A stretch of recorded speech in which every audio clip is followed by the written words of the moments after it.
جس نے اللہ کی توحید نہیں مانی اس نے اللہ کو نہیں مانا.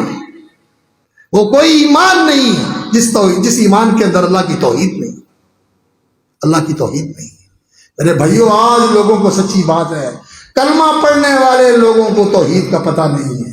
جب توحید بیان کی جاتی ہے تو کہتے ہیں یہ کہڑی گلاں کر دے لیں، یہ کی کہتے ہیں صرف کوئی کو نہیں. یہ کہتے بڑیاں نگریاں نے، جدھر چلے جاؤ ہر ایک دی نگری بنی اتنے فلانے دی نگری ہے، فلانے دی نگری ہے، فلانے دی نگری، فلانے دی. اتوں کا کارساز فلانا، اتوں کا دستگیر فلانا، اتنے فلانا روزی دین والا، اتنے فلانا قسمت بنا والا، اتنے فلانا پتر دین والا، اتنے فلانا انج کرنے والا، اتنے فلانا انج کرنے والا.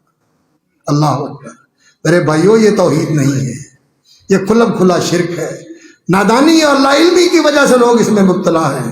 جن کو اللہ نے توحید کا فہم دیا ہے، توحید کا علم دیا ہے، ان کی بڑی ذمہ داری ہے کہ وہ لوگوں کے سامنے اللہ کی توحید کھل کے بیان کریں.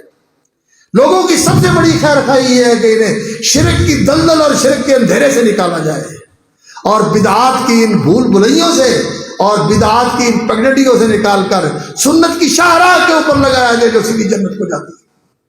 جنت کا راستہ محمد رسول اللہ صلی اللہ علیہ وسلم کا راستہ ہے، آپ کی سنت کا راستہ ہے، آپ کی اتباع کا راستہ ہے، آپ کی فرما برداری کا راستہ ہے.